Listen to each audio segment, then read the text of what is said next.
This is a pen cast for bonding. We're going to review the basics of bonding, which is what we have done so far. And for the beginning of this, when we are talking about the three main types of bonding, we have ionic, covalent, and metallic as our three main types of bonding. For ionic bonding, a metal transfers one or more electrons to a nonmetal atom and ions are formed. The properties are that we have ionic substances being hard. They have high melting point, high boiling point. They conduct in liquid and solution form, which is when the ions can move. An example would be sodium chloride, NaCl. We draw the individual dot diagrams for the atoms so that we can see how the electrons are transferred. The sodium will transfer its valence electron to the chlorine, making it a chloride ion. We will have a positive 1 charge on the sodium ion. The chloride ion will now have 8 valence electrons, and because it gained 1 electron, its new charge is a -1.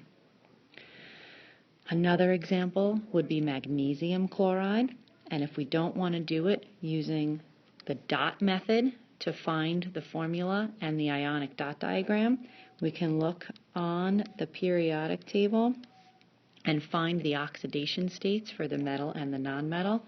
If they are not the same with just opposite charges, we crisscross and drop the signs to find the formula.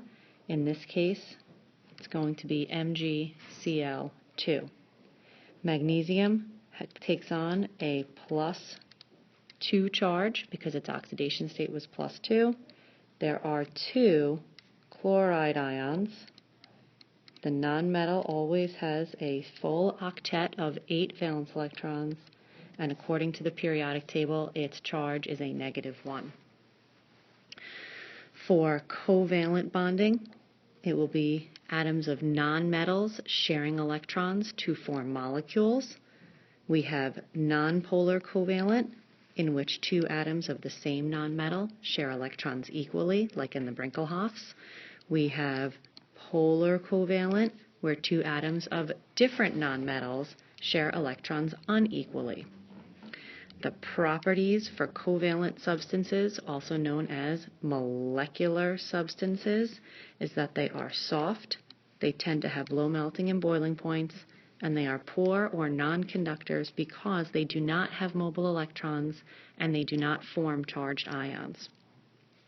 If we want to do the example of H2, we have to draw the individual dot diagrams for the 2 H atoms.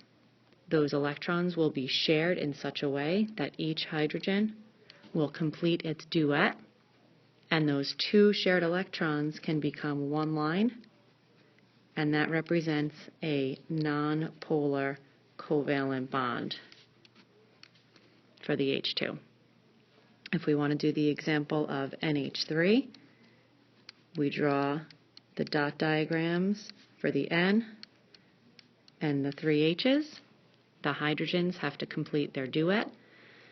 Nitrogen has to complete an octet. The unpaired electrons come together, which then hold the atoms together, and we make 3 polar covalent bonds. Each pair of shared electrons can become a line, and each of those lines or pairs of shared electrons would be called a polar covalent bond, where the electrons will be shared in an unequal fashion because the 2 atoms have different electronegativities.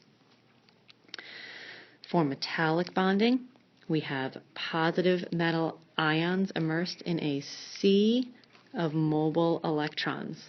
The metals have such low electronegativities that their electrons move around freely within the sample. Their properties are that they tend to be hard, they have high melting points and high boiling points. Don't forget that metals are also malleable and ductile and shiny, and they conduct in any phase because of their mobile electrons.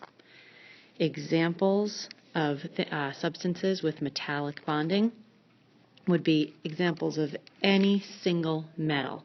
We will not have metals bonding together with other metals in metallic bonding. It will just be a single metal like Ag, Mg, or Au as examples.